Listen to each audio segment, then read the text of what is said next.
Hello everyone, and welcome to this RUS Copernicus webinar on fire emissions monitoring with Sentinel-5P. My name is Simon Boitard, and I work as a remote sensing engineer for Noveltis in La Beige, France. So for today's case study, we will focus on the dramatic wildfires that occurred in Turkey, end of July, beginning of August 2021. So this webinar will start with a short introduction to the RUS service. Then I will present the Sentinel-5P mission and associated air quality products. After that, we will move on to our hands-on exercises on monitoring fire emissions with Sentinel5P products using Python code in the Jupyter Notebook environment. And this workshop will end with a question and answer session. So if during this webinar you have any questions, do not hesitate to write them down on the WebEx chat, and I will go through them at the end of the session. I would also like to highlight that this webinar is being recorded and will be available soon on our YouTube channel and our training portal. The total duration of this workshop should be approximately an hour and a half. So let's start with the introduction to the RUS service. So RUS stands for Research and User Support for Sentinel Core Products. It is a free service that is sponsored by the European Commission and managed by the European Space Agency. RUS provides a free and open scalable platform in a powerful computing environment, hosting a suite of open source toolboxes pre-installed on virtual machines to handle and process data acquired by the Copernicus Sentinel satellites constellation. RUS also has a specialized remote sensing help desk that translates your requests into technical solutions. This team also provides with valuable information and thematic and scientific support on Sentinel data processing for Earth observation applications. We also have a wide variety of training activities, such as webinars and face-to-face events.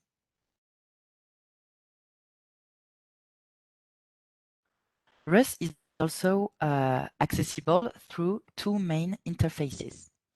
First, the rus-copernicus.eu web portal is where you will find all the relevant information about the RUS project.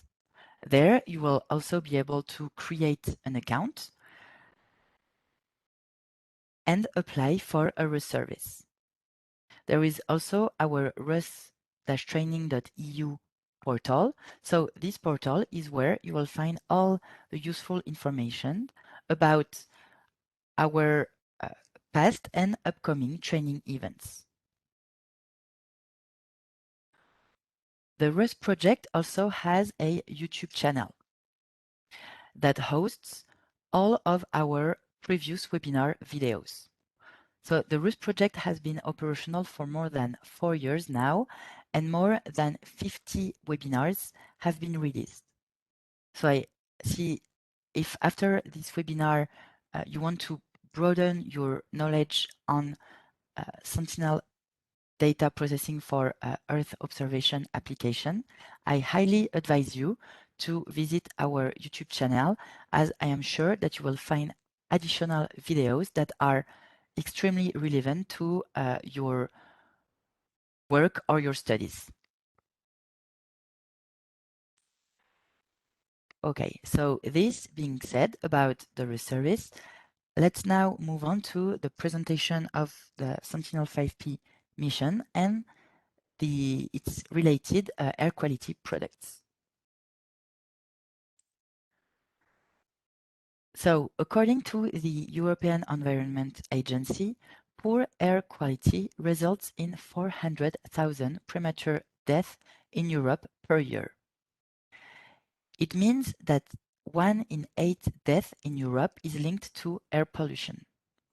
So, mapping atmospheric gases, the Sentinel-5P mission arms decision makers with the information they need to implement appropriate strategies to reduce air pollution, which in turn will help save lives.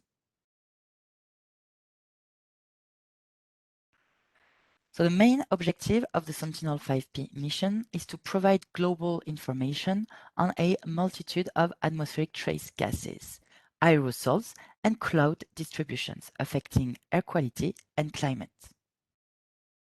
So Sentinel-5P monitors the air quality, our ozone layer, climate change, and the data sensed by this mission are used as input data to the Copernicus Atmospheric Monitoring Service. Sentinel-5P also ensures the measurement continuity between previous and future missions. So Sentinel-5P is a European Earth observation satellite. It's a single satellite mission carrying a single payload. The width of the swath is of 2,600 kilometers, allowing the whole planet to be mapped every 24 hours. So Sentinel-5P ensures a daily global coverage of our atmosphere, and it has a spatial resampling of 5.5 times 3.5 kilometers squared. It is flying in a polar sun-synchronous orbit at an altitude of 824 kilometers. Sentinel-5P was launched in 2017 and started its operational phase in early 2019. So now a few words about Sentinel-5P related terminology, as this is terms that we will find in the Sentinel-5P products. So in Sentinel-5P terminology, a 1 second swath is called a scan line. Okay, so a 1 second 2,600 kilometer swath is called a scan line. And then each scan line is divided into 450 ground pixels. So again, we will find these terms as dimensions in native Sentinel-5P Level 2 products.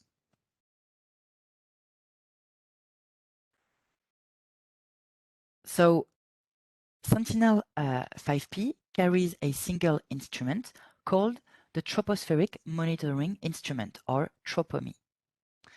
It is a passive sun backscatter imaging spectrometer that collects part of the solar spectrum reflected back by the Earth.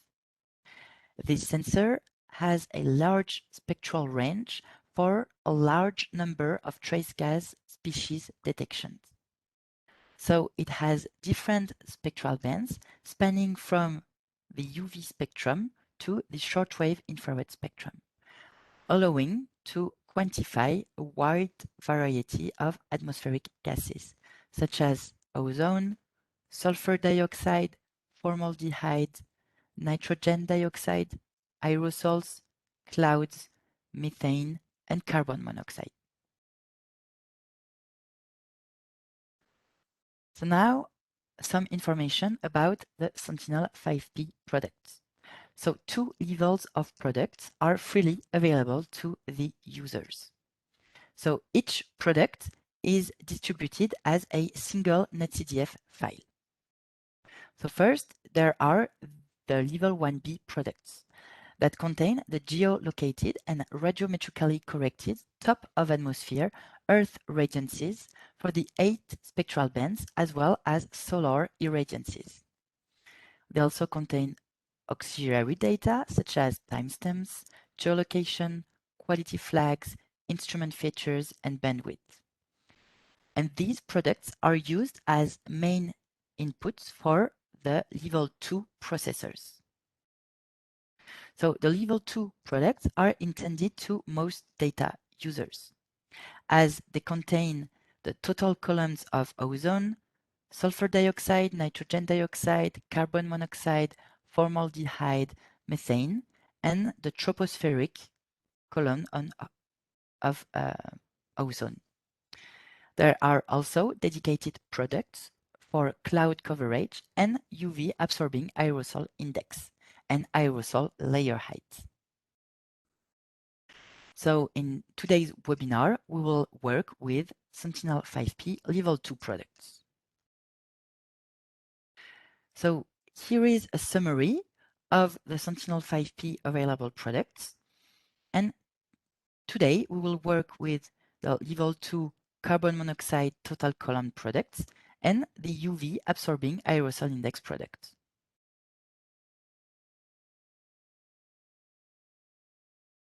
One another important aspect to know about the Sentinel5P products is their timeliness. So first, the Sentinel5P products are released in near real time, meaning that these products are available within 3 hours after sensing. So these data are intended for users who need a quick access to the measurements. But the products may be incomplete and may not have the full data quality. So in these files, the data are grouped by 5 minutes measurements. Then come the offline version of the products. This version is intended to most data users and is available within a few days after the acquisition. In those files, the data are grouped by orbit, meaning that there is a single HDF file per orbit. Finally, there is the reprocessing timeliness. For this timeliness, there is no time constraints, and the reprocessing of Sentinel5P products will be performed whenever necessary. What does it mean? It means that currently, many teams are working on algorithm improvements or on developing new algorithms. Once these algorithms have been developed, tested, and validated, they can be incorporated to the operational processing chain. And then all future Sentinel5P acquisitions are processed using this new processing baseline. But in order to have a consistent data set from the beginning to the end of the Sentinel5P mission, the agencies may decide to reprocess all previous Sentinel5P measurements. And this is when a reprocessing collection is created.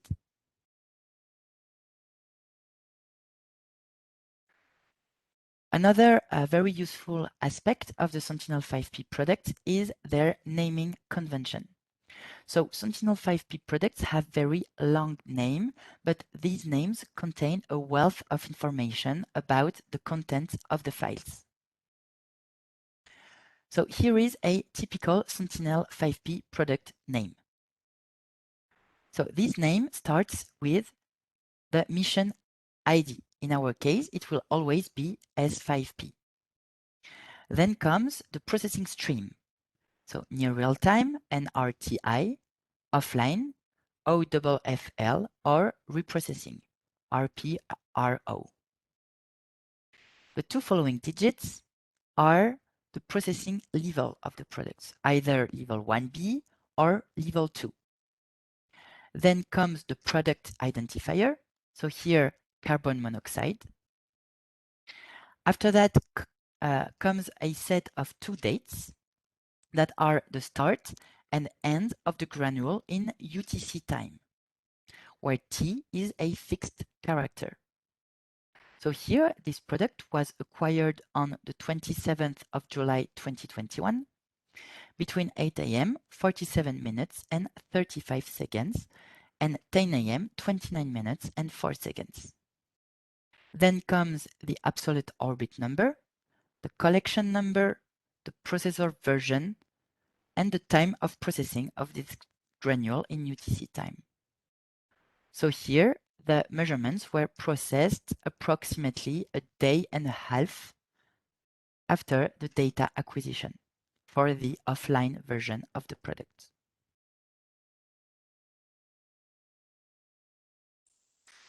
So now, for those of you who aren't necessarily familiar with NetHDF files, a few words about this data file, as this is the format to which Sentinel5P products are distributed.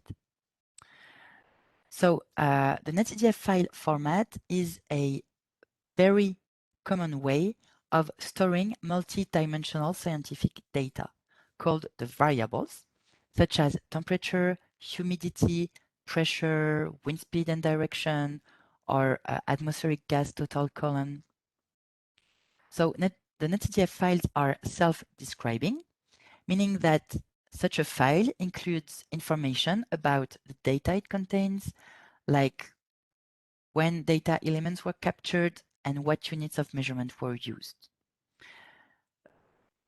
This type of file is also portable. So a NetHDF file created on one type of operating system can often be read by software on another type of operating system. And finally, NetHDF files are scalable, meaning that a small subset of a large NetHDF file can be accessed efficiently without reading the entire file. So what do you find in a NetHDF file? So as I mentioned, the main goal of the NetHDF files is to store scientific variables. Those variables represent an array of values of the same type. They are used to store the bulk of the data. A variable has a name, a data type, and a shape, described by its list of dimensions specified when the variable is created. So the NetHDF files also contain dimensions. They both have a name and a size, and they can be used to represent a real physical dimension, for example, time, latitude, longitude, or height. The NetHDF files also contain attributes. They are used to store auxiliary data or metadata. Most attributes provide information about a specific variable, such as the unit of this variable, the long name of this variable, or more information about the scientific variable. Finally, the NetHDF files also contain coordinates. What is a coordinate? It's a one-dimensional variable with the same name as a dimension. So even though it may not be extremely clear for everyone right now, I hope it will become clearer once I start manipulating some NetHDF files. So here the image on the left displays the classical structure of a Sentinel5P Level 2 product. So you can see that this product has global attributes and is divided into two main groups called products and metadata. The data of interest is contained in the product group. Then this group has several subgroups called support data, geolocations, or detailed results, for example. But the data we are going to work with today are all located into the product group. Also, after this webinar, if you wish to work in more details with Sentinel5P Level 2 products, I highly advise you to check the technical guides before working with Sentinel5P Level 2 products, as these technical guides contain a wealth of information about how you can efficiently work with those products and what points you should be vigilant about.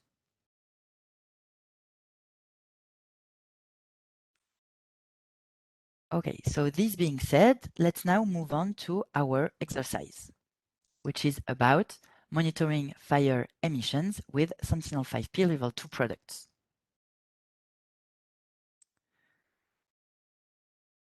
So today's webinar objective is to detect and track the aerosol and toxic gas plumes emitted by the dramatic Turkish wildfires between July 29th and August 9th, 2021. So to do so, we will process Sentinel5P Level 2 UV absorbing aerosol index and carbon monoxide products using Python code in the Jupyter Notebook environment. We will have an extensive use of the X-Array Matplotlib and Atmospheric Toolbox Python libraries.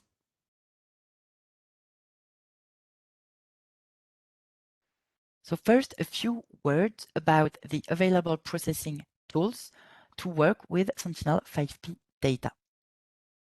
First, there is the Atmospheric Toolbox, which provides scientists with tools for ingesting, processing, and analyzing atmospheric remote sensing data. The project consists of several components, with the main components being Coda, Harp, and Python. These components are made available by means of several software packages. So all information about the Atmospheric Toolbox is available on the atmospherictoolbox.org website. There is also an extremely useful forum for questions, the forum.atmospherictoolbox.org website. So this project has been operational for several years now, and on this forum, the Atmospheric Toolbox developer is here to support users and usually provide with very good advice on how to work with this toolbox to process Sentinel5P data. Also, if you have questions about how the Atmospheric Toolbox works or how you can make it work with Sentinel5P data, there's a solid chance that another user has had the same question before you and hence has asked the question on this forum. So if you have a question, I highly advise you to pay a visit to the Atmospheric Toolbox forum. So from this Atmospheric Toolbox, we will have an extensive use of the Harp component, which is a toolkit for ingesting, processing, and intercomparing satellite or model data against correlative data. The toolset provides a set of command line tools, a library of analysis functions, and a direct import and export interfaces for Python, IDL, and MATLAB.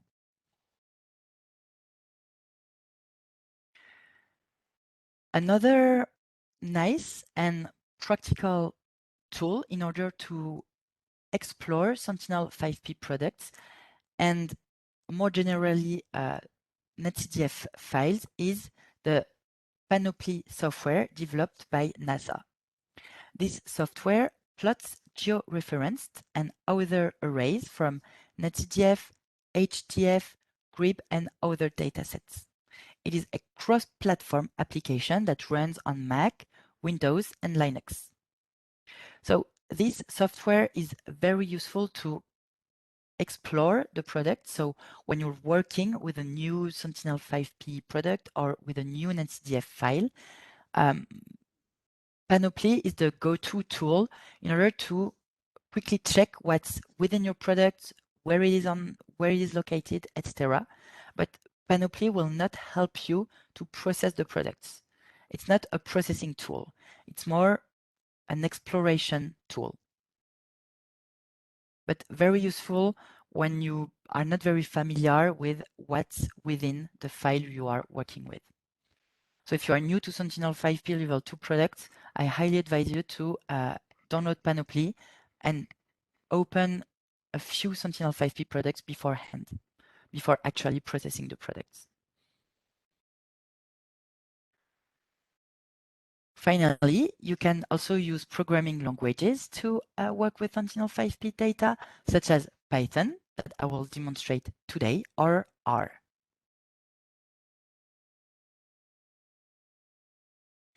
After this webinar, if you're interested in discovering Sentinel-5P data processing for air quality applications, I again highly advise you to visit our YouTube channel, as we have released 4 previous webinars on air quality monitoring with Sentinel-5P. They're called ATMO01, ATMO02, ATMO03, and ATMO04. And today you are viewing the ATMO05 webinar. Okay, so this being said, now a few background elements on the Turkish wildfires. So wildfires in the forests of Turkey are common in summer. But the area was hit by a record-breaking heat wave last summer, and May 2021 was the hottest May for over 50 years. According to the European Forest Fire Information System, or EFIS, by the end of November 2021, more than 200,000 hectares of Turkish forest had burned. So you can see the red plot over there. And so this is almost 10 times more burnt area compared to the 2020 average in blue here. So this graph has been extracted directly from the EFIS web portal.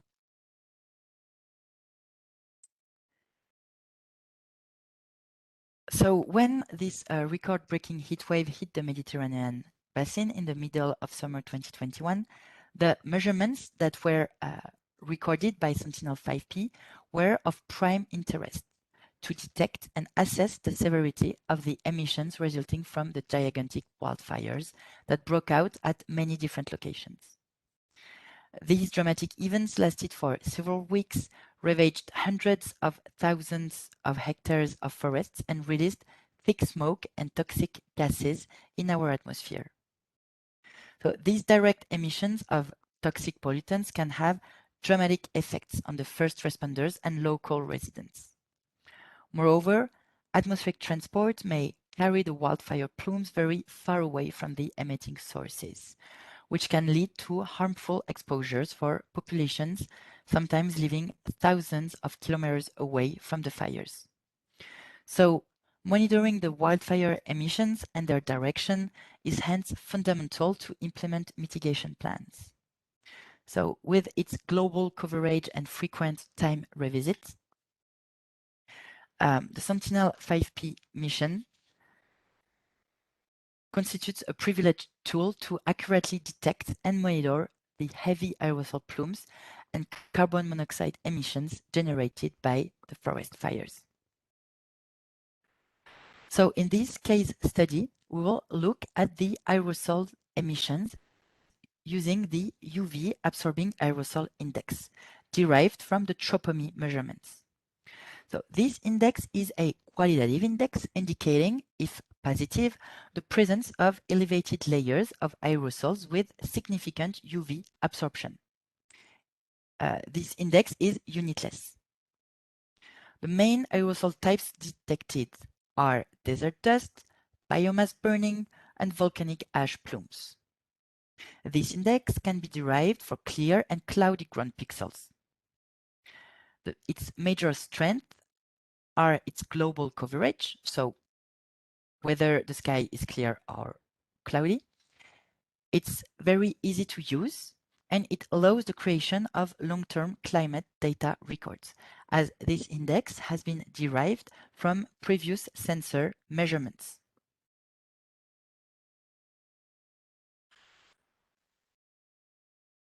In this webinar, we will also map the carbon monoxide emissions using the total vertical column of carbon monoxide, derived from Tropomy measurements. This total vertical column of carbon monoxide constitutes the total integrated amount of carbon monoxide from the Earth's surface to the top of the atmosphere for a ground pixel. Carbon monoxide is an important atmospheric trace gas and a major atmospheric pollutant. The main sources include fossil fuel combustion, biomass burning, and atmospheric oxidation of methane. It can be derived for clear and cloudy ground pixels as well. And the generated maps, so the maps we're going to generate today, can be easily validated using carbon monoxide concentrations maps derived from Tropomy measurements on the Copernicus Sentinel5P mapping portal. So here on this slide, you can see the top left image being a picture that we're going to generate today. And the bottom left image is the map for the same day from the Copernicus Sentinel5P mapping portal. And you can see that both maps are quasi identical.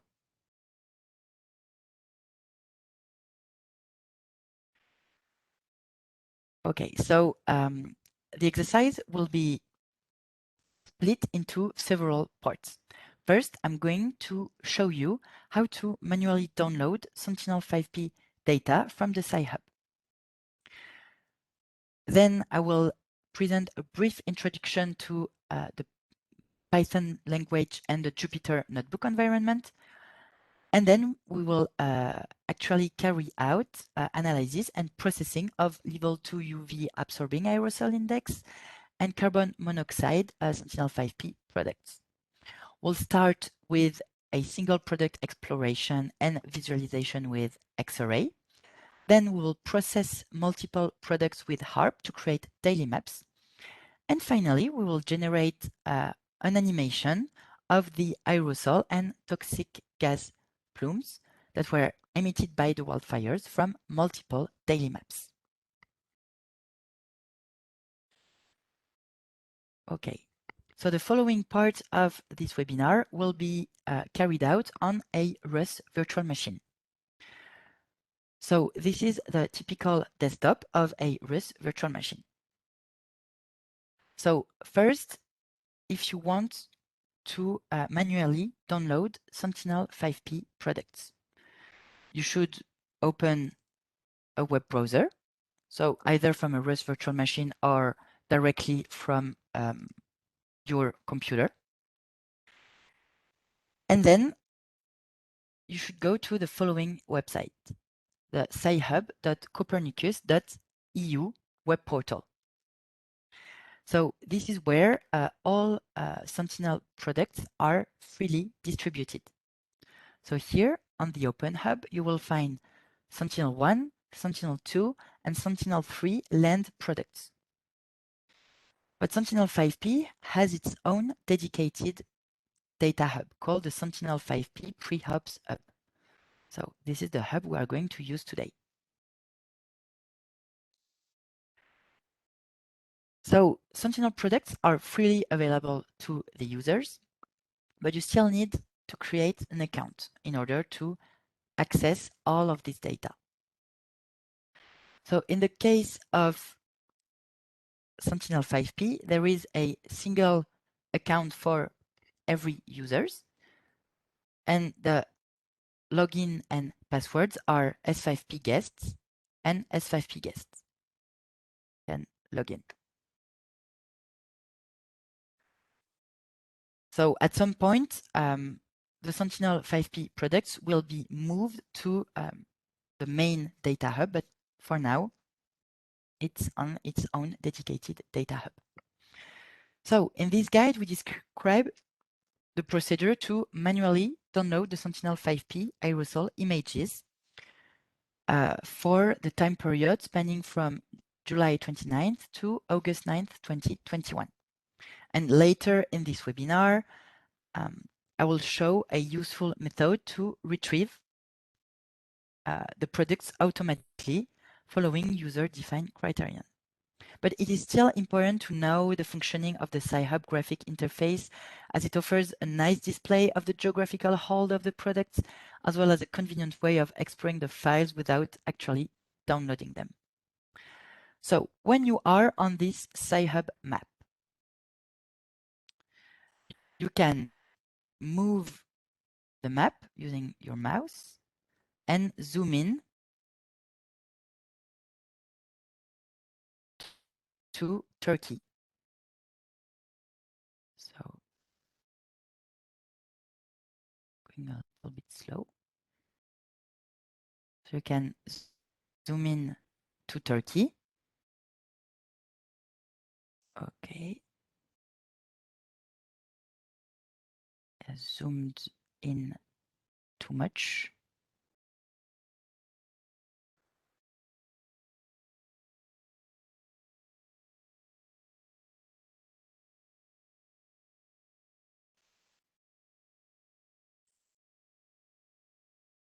Sorry about this being pretty slow.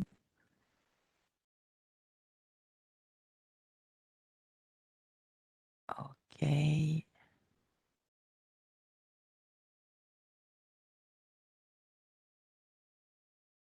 Okay, now we are over our area of interest. So now if you want to draw a square over your area of interest, select this button over there. Then you can draw an orange rectangle over our area of interest. So approximately this orange rectangle. And then you can further specify your parameters, your search parameters using the 3 horizontal bars here, located at the left of the search bar. So here you can define all your search parameters. So here we're interested by products that were acquired in between July 29th, 2021 and August 9th, 2021. Here I'm going to show an example for the level 2 UV absorbing aerosol index products. So here you can specify that you're interested in level 2 products, but in our case it's not mandatory as level 2 is already precised in the product type. So we'll leave it blank. And you can also specify the timeliness. So here we're interested only in offline products. And you can find the 3 timeliness I was talking about earlier. Once everything is ready, simply hit search.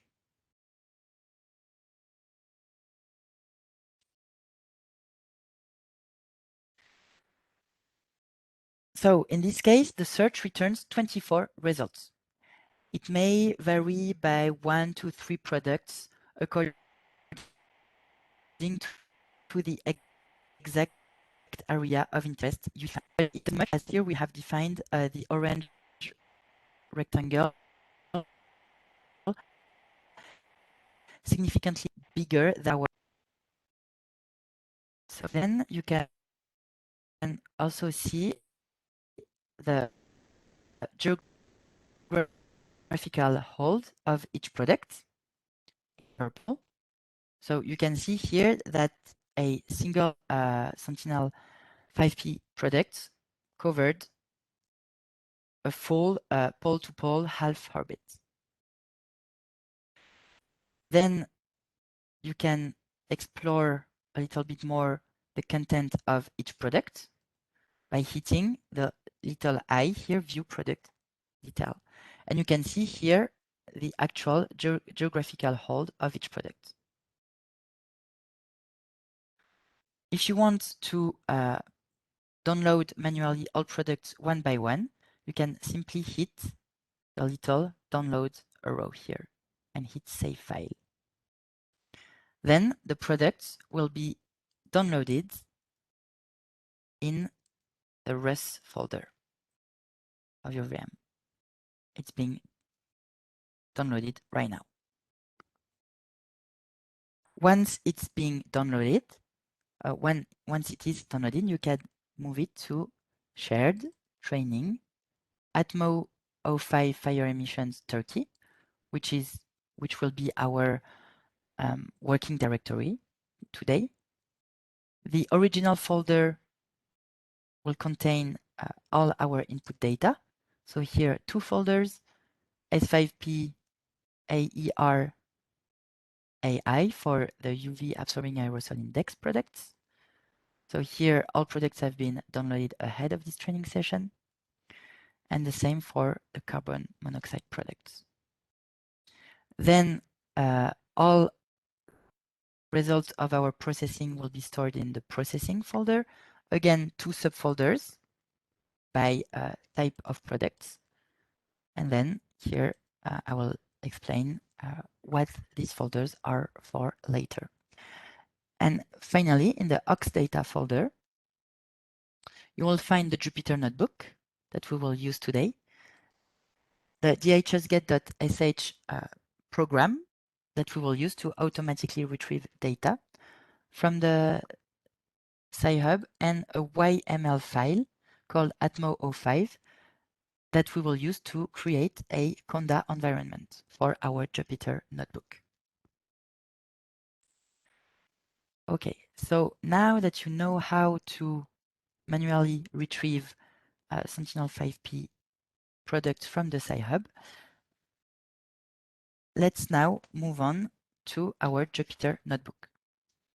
So further processing and instructions to continue the analysis of the Sentinel5P images will be performed using Python code in Jupyter Lab.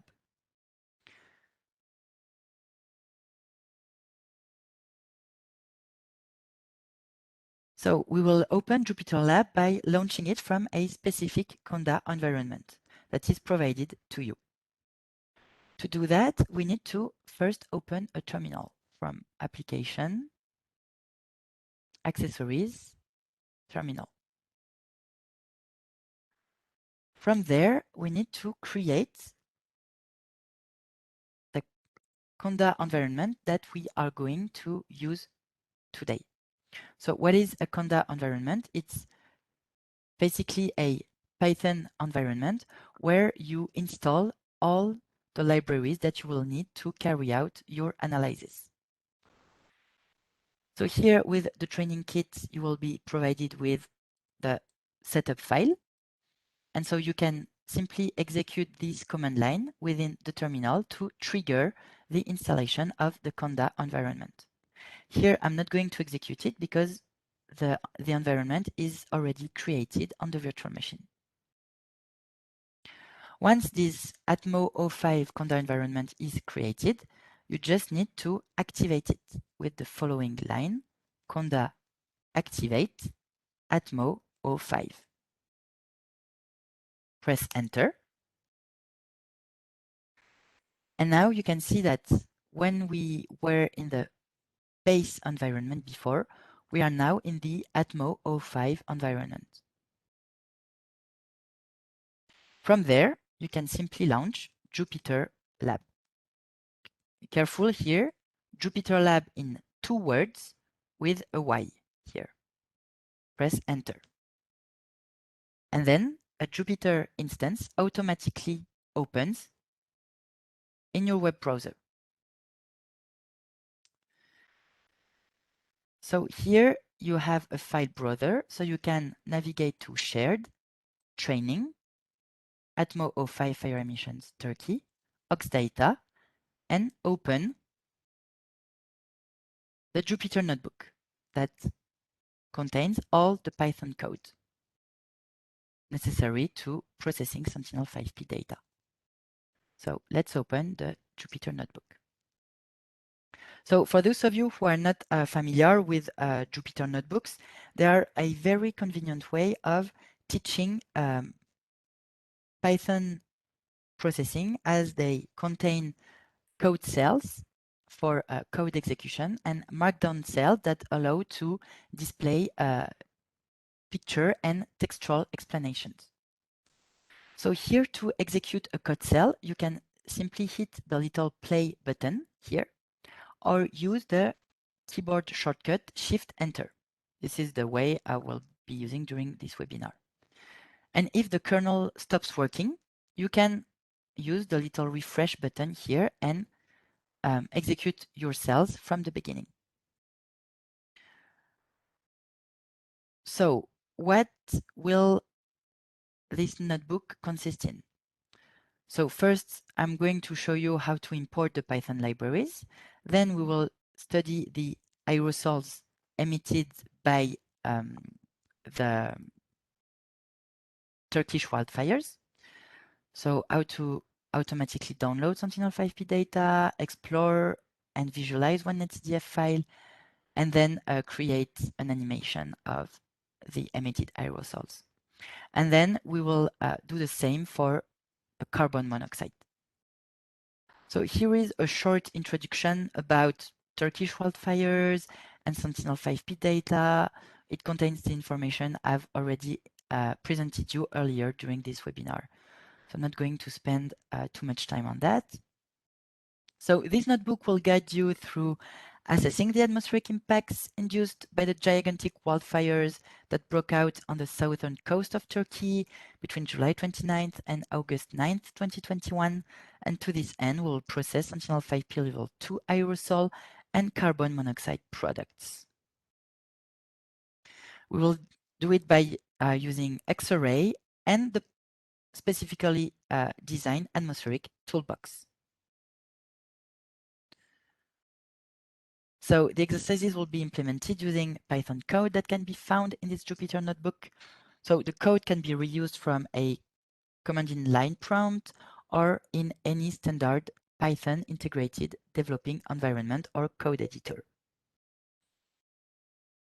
So even though it is recommended to have some basic knowledge, the training does not require any Python programming skills. But I provided you with some additional resources if you wish to explore a little bit more Python and the Jupyter Notebook. So as I was saying earlier, all libraries that are used in this notebook are already installed in the ATMO05 Conda environment. Okay. Therefore, once the Conda environment is activated, we only need to import the requested libraries. So this is the purpose of this code cell. Here we import one by one all useful libraries for our processing. So I'm going to execute the cell using the keyboard shortcut Shift-Enter. So you can see that once a cell has been correctly executed, a little number appears here. When a cell is being executed, you will see a little star. So here, what will we use? We'll use the Matplotlib Python libraries for generating nice plots. We'll use the Cartopy library in order to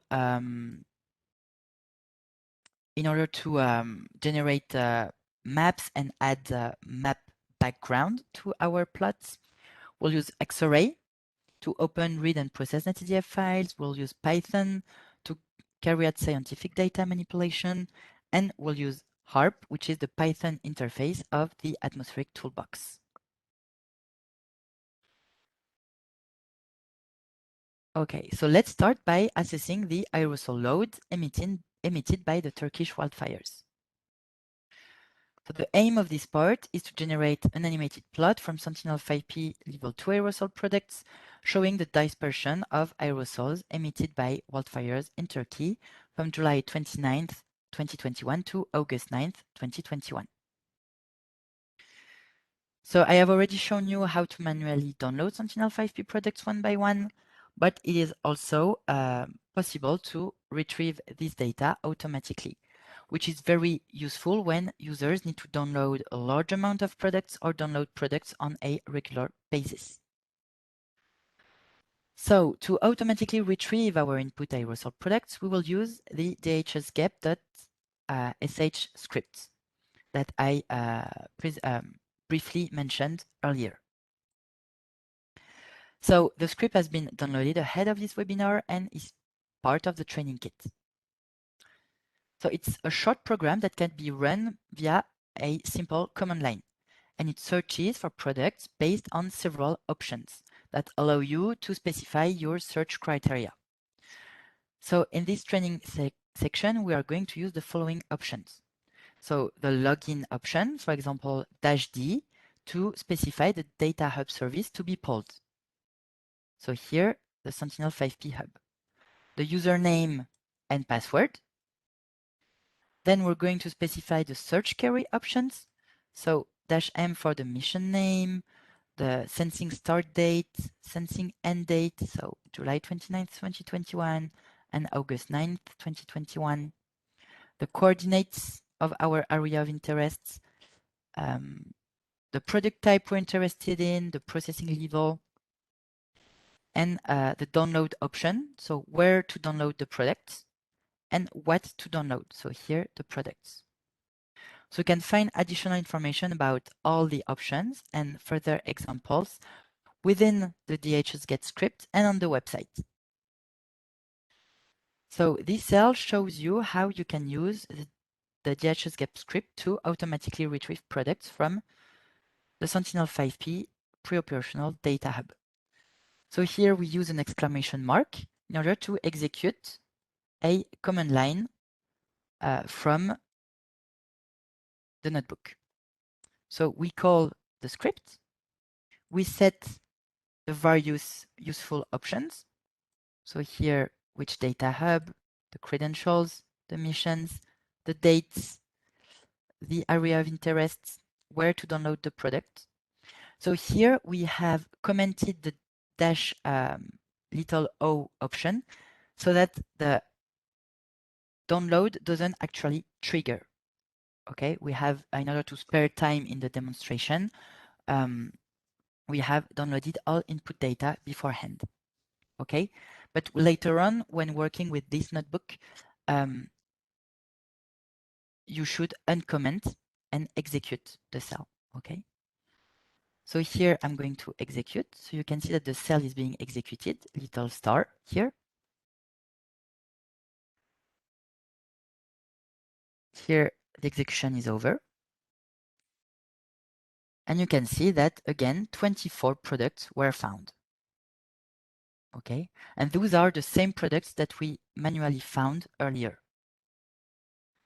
So if I had uncommented this, the downloading would have triggered.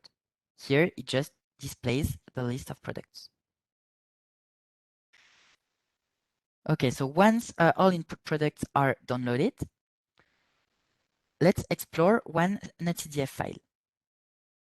So again, just a reminder on how the Sentinel5P level 2 products are organized. So here we'll mostly work with the products group, which is where our data of interest is stored. And we will also use the QA value parameter, which summarizes the processing flags into a continuous value. So 100% is the most optimal value when 0% is a retrieval failure. So again, to explore the HDF files, we're going to use the Xarray Python libraries. But one important thing to note is that Xarray does not handle HDF groups, and groups must be imported one by one. So as I previously mentioned, if you want to interactively discover all groups of a product and the variables they contain, we advise you to use Panoply beforehand. So in this part, we work with only one file to get familiar with Xarray and the Python commands. So first, we define root path, which is where our input data is stored. Okay, original S5P RAI. Then we define the file name, which is the data directory, plus the file of one input product, the name of one input product. So let's execute the cell. So now that we have told Jupyter which files we are going to work with and where it's located, we now need to open this data. So we do so by using the open dataset function of Xarray. And we need to pass the product group as argument so that Xarray knows which NetDF group to import. And so here it nicely displays what has been ingested. So here you can see the dimensions I was telling you about in Sentinel5P level 2 products. So in these products, which again you can see it's a Sentinel5P offline level 2 absorbing aerosol index product acquired on July 29th, 2021 between 9 AM 50 and 11 AM 32 UTC. So yeah, scanline divided into 450 ground pixels, and you also have each ground pixel corners. The data variables are two different aerosol indexes derived from two UV spectral channel pairs. The quality assurance value that will help us filter out bad quality pixels. And this is what Xarray has ingested. Now, if you want to store all of this into a Python variable called fin, for example, and display the content of this variable, you can simply execute this cell. You can see that fin contains the same content as what was previously displayed. From there, you can specifically display the data variables in the product, the coordinates they depend on, and if you want to store the value of a particular variable, you can use the following cell and then print the content of the variable. So here you can see that the product was acquired on July 29th, 2021. So let's now visualize one aerosol product. So we are going to map the product we just opened with Xarray. So each Sentinel5P product corresponds to one satellite track, so a pole-to-pole alphabet. And the previous part showed you how to explore and manipulate the different groups and variables in the NetCDF groups. But now we would like to access the actual aerosol index measurement in order to plot it. You probably noticed that two aerosol indexes are available in the Sentinel5P products. And in this webinar, we will work with the aerosol index 354, 388, as it is the most common index. It's also derived for other atmospheric sensors, such as OMI, which is the ancestor of Tropomy. And this is also the default quantity that's ingested by the Harp library. So here, what do we do? First, we store the date that's within the product. But here you can see that the precision of this date is a little bit too high for our needs. So we lower down the precision to day here. Then we collect the longitude and latitude values that's within the product. And finally, we collect the measurements we are interested in, the UV absorbing aerosol index. So we store all of this in Python variables. When we have gotten everything we needed from the products, we can simply close it. Then, just for demonstration purpose, we print what's within the aerosol index product. You can see that there's a data array with several coordinates. And here you can also see the advantages of the NetCDF files, because here there are several attributes that come with the NetCDF variable, such as the units. So here it's unitless, a standard name, a comment that gives more information about the variable, etc. So the next cell will be used to plot a single level 2 UV absorbing aerosol index product. So first, we define where we want the generated figure to be stored. So in processing, S5P AI figures. Then we create a figure and set up the figure size. On this figure, we add an empty subplot with the orthographic projection centered on 30° east, 35° north. After that, we add a P color mesh of our UV absorbing aerosol index, depending on the longitude and the latitude. Sorry. We define the color map, and we assign a coordinate reference system with Cartopy to our variable. Then, thanks to Cartopy again, we can add some nice features, such as the rivers or the coastlines to our plot. We define the title, and we save the figure. So let's execute the cell. So here you can see that in processing here figures, for now it's empty, and here the figure was just generated and saved.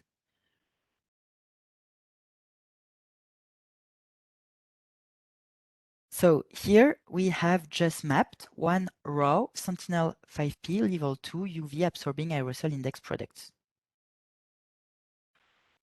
And you can see here the aerosol load emitted by the Turkish wildfire on July 29th, 2021.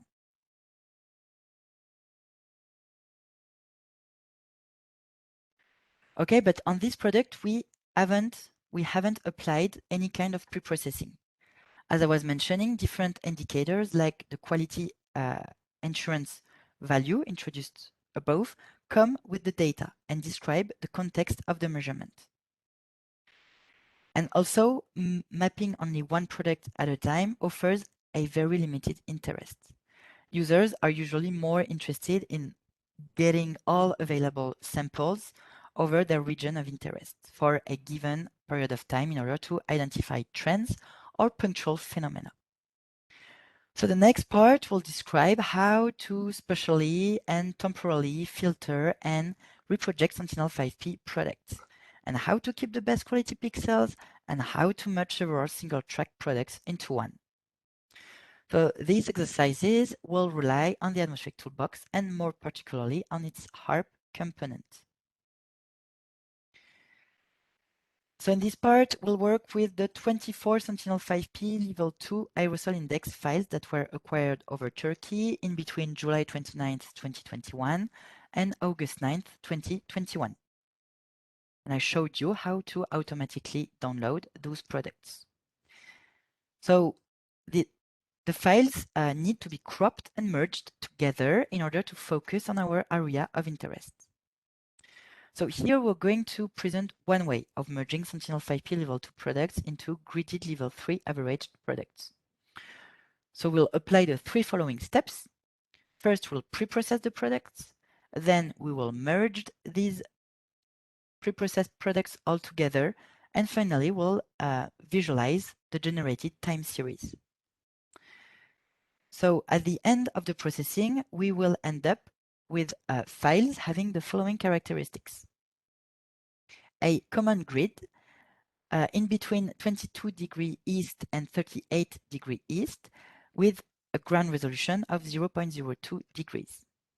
And the grid will span in between 29° north and 40° north with the same ground resolution of 0.02 degrees. We will also filter out the observations with a quality flag lower than 0.5. As this is the recommended threshold in the Sentinel5P UV absorbing aerosol index product user manual. So this is why reading the the product user manual is fundamental before starting to work with the product, because this is where you'll find this kind of information.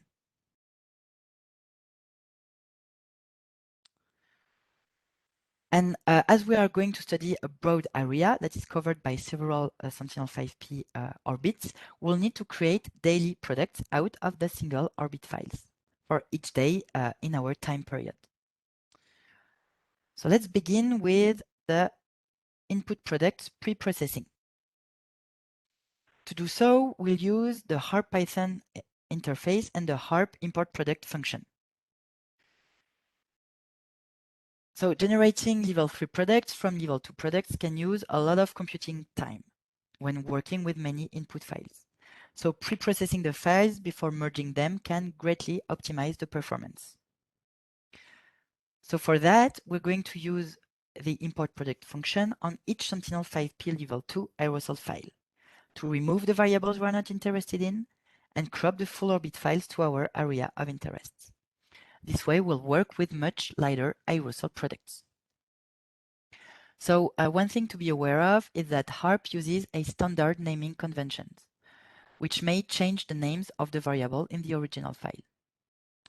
For example, absorbing aerosol index 354,388 becomes simply absorbing aerosol index. The same goes for the QA value, which becomes the absorbing aerosol index validity. And it's rescaled between 0 to 100. Why does Harp do that? It's because it's an harmonized toolbox tailored to work for several sensors. And so it's trying to have a common naming convention for all Harp imported products. And this is why it's operating a renaming of the ingested products. And you can find this name mapping following this link. So how does Harp import product work? It takes as input a single file or a set of input files. The operations to be applied to each level 2 product before they are merged are specified through the operations argument. And the operations to be applied to the merged product are specified by the post-operation argument. The keep operation specifies which variable we should keep in our ingested product. And then once a product is imported, if you want to export it as an HDF file, you need to use the export product function. So here in this cell, what do? We first define the input path. So the path pointing to our 24 input products. We define the export path where we are going to store our pre-processed HDF files. Then here we collect all input files in our input data directory, and we make sure that in the file list we created, there are only Sentinel5P offline products. We start a timer just to be aware of how much time is needed to execute the pre-processing of the products. And then for each file in the input folder, we call the Harp import product function on each file. And then what do we do on each file? We crop it to our area of interests. We only keep the variables that are of interest to us. And finally, we export those pre-processed products. And we print once a product is pre-processed. So let's execute the cell. Here you can see that the products are being pre-processed, and in our pre-processing file, the HDF files are being exported.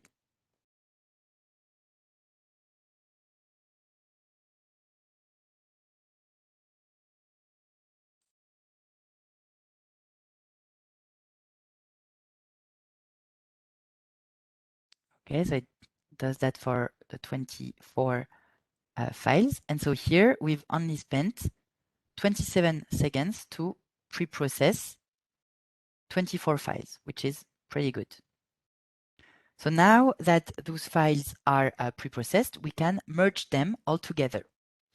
So we will use another Harp import product command to merge the pre-processed single orbit files into daily gridded files.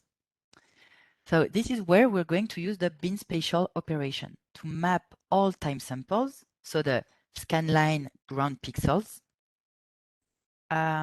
product onto a regular spatial latitude-longitude grid.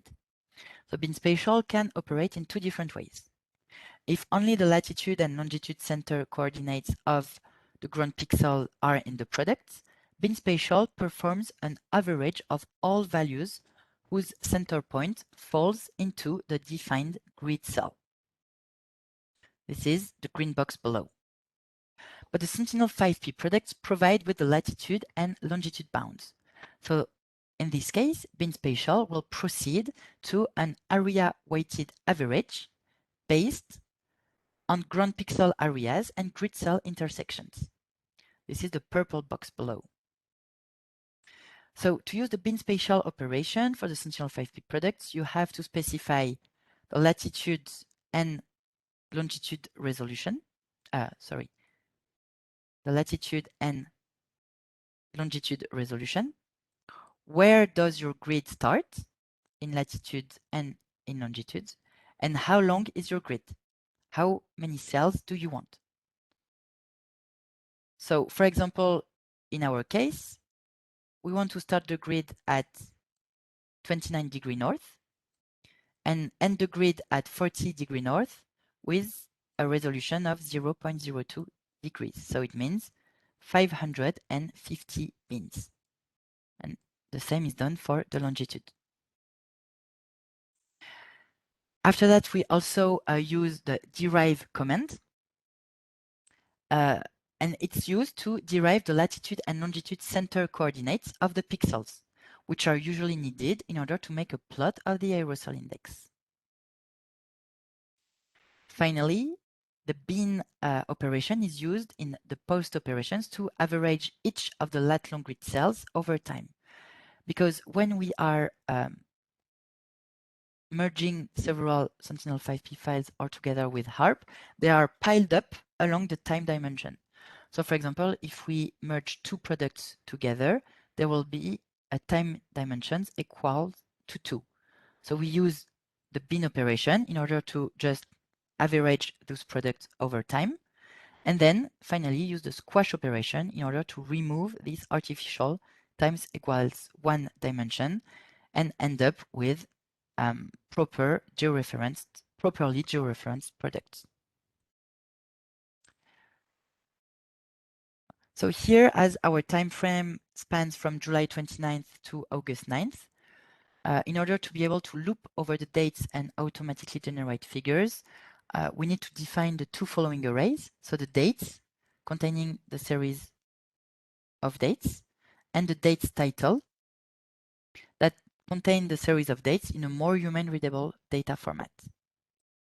So here we will start the array on July 29th, 2021 and end it on August 9th, 2021.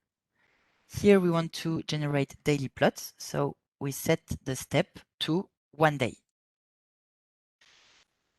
And then we display, we can see that the dates array contains all day from July 29th to August 9th. It's the same for dates title, but it's in a more human readable format.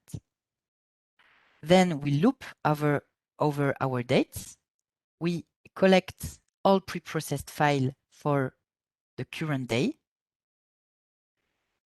and we merge all files formed for the same day all together, and we reproject them with bin spatial. And then we properly merge and geo-reference them. So let's execute the cell. Here you can see that the creation of the daily products goes pretty fast. Once we have all our daily products over there, we can now generate our daily maps. So what do? We collect all the daily files we just generated. Then here we check the content of one daily file just to show you how it is. So the first one in the list here. So you can see that now the dimensions are different and they are no longer scan lines and ground pixels, but rather latitude and longitude. And we still have the absorbing aerosol index here. That's our variable of interest. Here as we will use the contourF function of Matplotlib, we need to define the level of absorbing aerosol index for the visualization. And here we loop over our file to generate a single file per day. It works the same way for when we have plotted a single Sentinel5P level 2 file, but instead it's automated to generate one figure per day. So you can execute this cell. So here again, you can see that when each figure is generated. So here you can see that the figures are being generated one by one.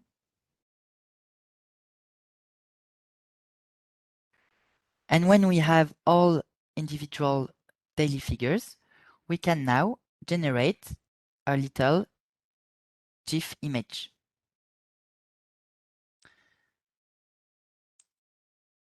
And here we write the image. And once the GIF is written, you can display it. And so here you're able to see the UV absorbing aerosol that were emitted by the Turkish wildfire in between July 29th and August 9th. You can also see aerosols that were emitted by gigantic wildfires in Greece.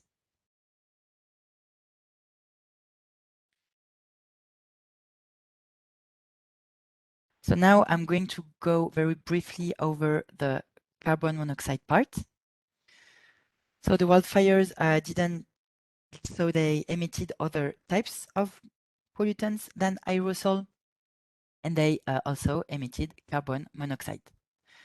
So here it's again another example of how to automatically download the carbon monoxide input products. So here again the downloading option is commented out, but you can execute it to see. Oops, here, I'm sorry, you should switch it to ATMO05 fire emissions Turkey here, and it should work. I forgot here this. Okay. And here you should also add training. Sorry. And here you will find all the products that were found.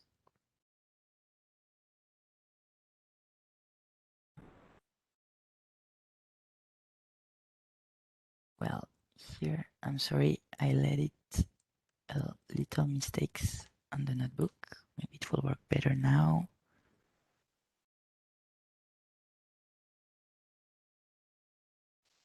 Okay, so here the 28 input files were found. Okay, then we do the same as for the aerosol index products. So we pre-process each input file one by one. So here I'm not going to do it because it takes a little time, so I have pre-processed them ahead of this training session, but it's exactly the same steps as for the absorbing aerosol index products. And then rather than creating daily maps for the carbon monoxide, we create a sliding average over 3 days, because they do it as well on the Copernicus Sentinel5P portal mapping. So it's just in order to not have data holes, and we average over a longer period of time. So that's why we create another date array here, starting on July 27th, 2021. And here again, we merge together the files, except that rather than creating daily files, we create a sliding average over 3 days.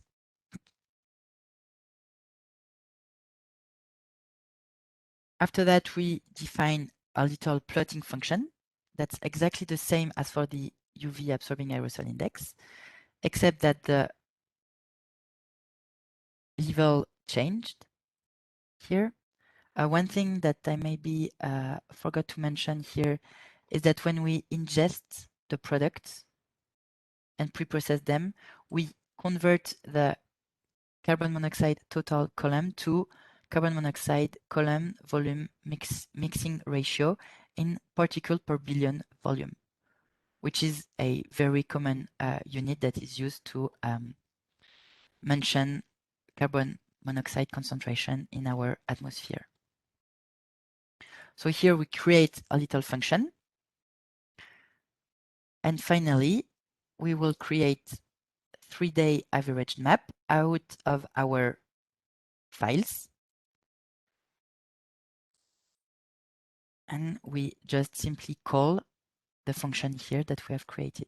So it's exactly the same as for the UV absorbing aerosol index, except that just to show you something new, I have gathered all the plotting commands into a function, a Python function. And execute it. So all figures are being generated one by one.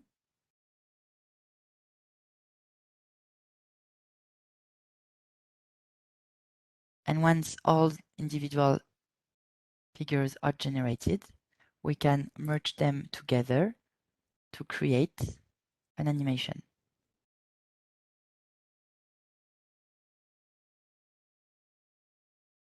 And here you can see the carbon monoxide that was released by the Turkish wildfires and also the Greek wildfires, 3-day averaged in between July 29th and August 9th, 2021.